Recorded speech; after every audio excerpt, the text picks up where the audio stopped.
watazamaji wa chaneli yetu ya YouTube Abu Othman TV.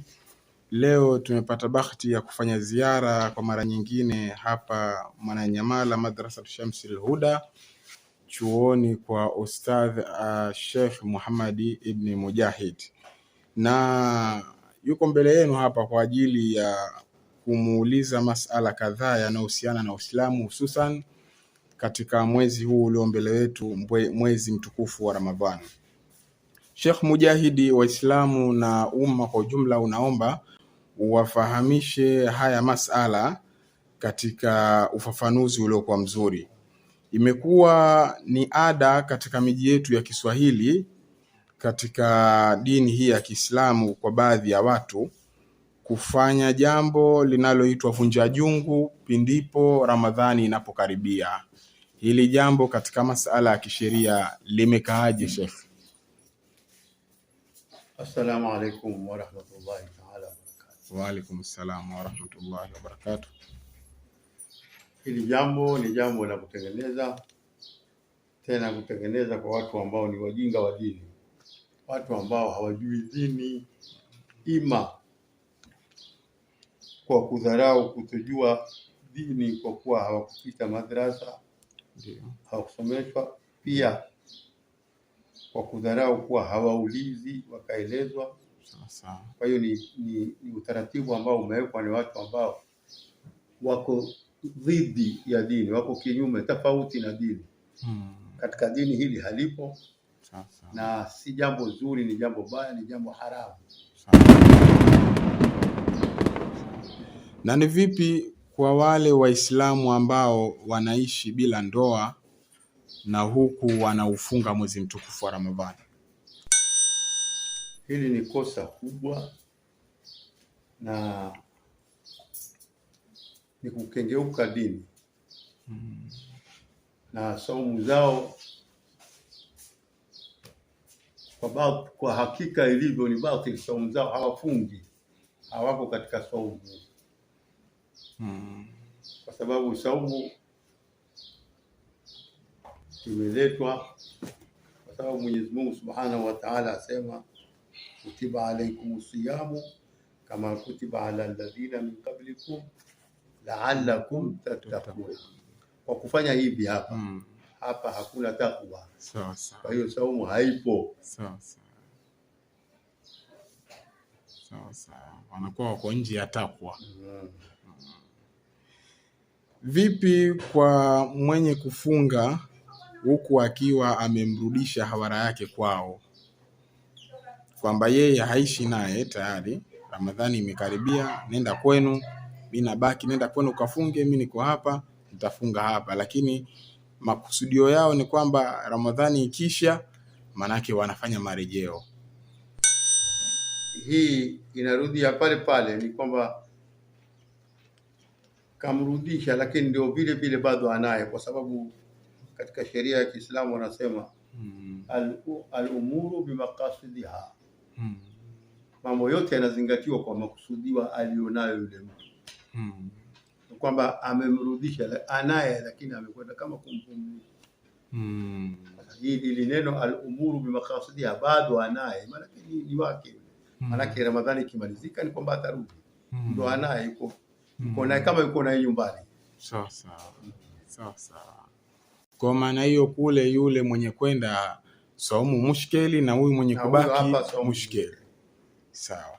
Shukran. Ni ipi hukumu ya kupokea bembe, laftari au daku kutoka kwa hawara? Haya yote ni yale matengenezo ya wale watu ambao yani hawaijui dini, hawaipatilizi dini, hawana wasiwasi nayo dini, hawana mashaka nayo.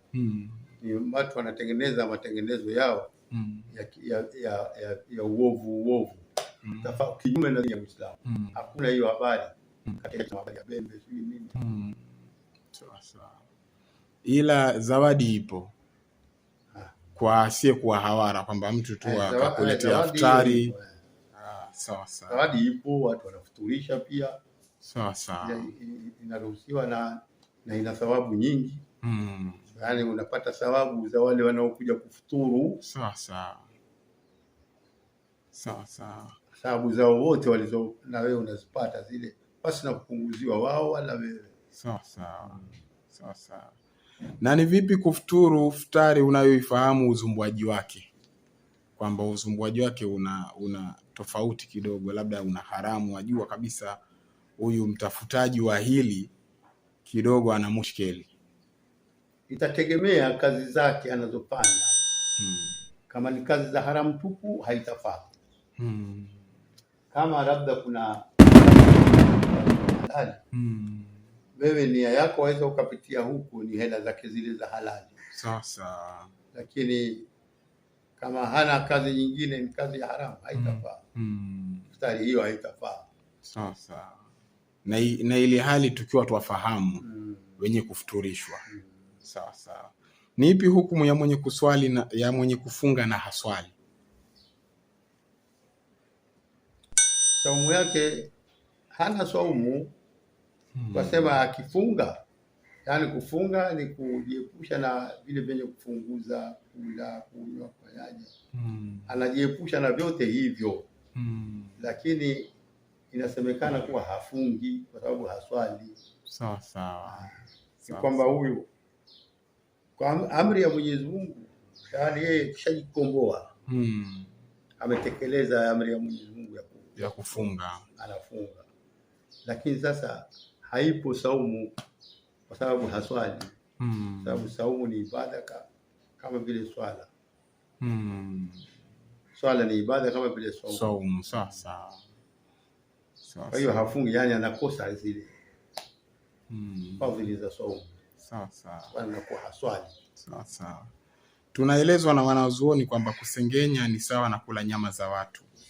Je, kwa mtu mwenye kufunga akisengenya saumu yake inabatulika kwa kule kusengenya? Kwa sababu miongoni mwa yanayobatilisha funga ni kula na kunywa, na kusengenya imesemwa kwamba ni kula nyama za mwenye kumsengenya. Mtu anayesema uongo, mtu anayesengenya hana saumu. Kwa kauli ya Mtume sallallahu alaihi wasallam, hakuna haja, wasema hakuna haja mtu katika kuacha chakula chake na maji yake. Yani akasema au kuwa akawa amefunga akasema uongo. Sasa au akasengenya, hana saumu. Kuna saumu. Sasa ni ipi hukumu kwa mtu mwenye ukimwi kuhusiana na kufunga mwezi mtukufu wa Ramadhani, huku atakiwa anywe dawa, na ikiwa atokunywa dawa itamletea madhara katika afya yake? Je, anaruhusiwa kufunga hivyo? Je, haruhusi kufunga? Je, anapewa hukumu katika sharia? Saumu ni ibada na inakubali ibada kama vile hija. Tofauti na swala. Swala mtu kama hawezi kuswali atalazimishwa kuswali hata kwa kuishiria pia, lakini lazima aswali yeye mwenyewe binafsi. Lakini saumu inakubali badali. Kama mtu hawezi, ameshindwa kabisa kufunga, basi badala yake ni kulipa kibaba kwa kila siku moja atakayokuwa kashindwa kufunga. Sasa yani hasamehewi mtu, akaachwa bure akaachwa kwa hali tu, hakuna kufunga wala hakuna kulipa. Ni lazima alipe. Sasa ni ibada ambayo inakubali badali, kama vile hija. Sasa ibada ambayo haikubali badali ni swala tu. Sasa swala ukishindwa kuswali, hakuna kushindwa kuswali, basi unatakiwa utawazishwe na watu na nini uelekezwe kibla, uswali japo kwa kuishiria tu, lakini lazima uswali wewe mwenyewe. Sio kuna mtu akuswalie au utoe kitu hiki ndo badala ya kuswali, hakuna. Sasa lakini saumu kwa mtu yeyote ambaye anashindwa kabisa mpaka mwisho wa umri wake kufunga, basi lazima alipe vibaba. Alipe vibaba kwa kila siku. Sasa kwa mwaka ule ama akaacha kulipa mpaka miaka mingine ikija, atalipa na faini ya kule kuchelewesha. Atalipa kibaba chake kile cha kulipa, alafu atakilipia kibaba kingine cha kuchelewesha mwaka mmoja. Kama miaka miwili, kibaba viwili vingine na kile cha tatu. Sasa ikiwa anatamani pia alipe vibaba na hana chochote mtu huyo cha kulipa, anapata hukumu gani tena? Adaiwa, bado anadaiwa.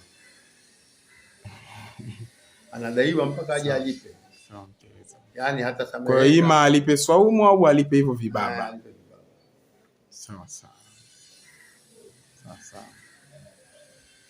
Shukran Sheikh, tunashukuru kwa haya machache ambayo umetupa na umewapatia watazamaji wa Abu Othman TV. Inshallah tutayafanyia kazi na Waislamu kwa jumla muweze kuyafanyia kazi haya masala yaliyoelezwa na Sheikh.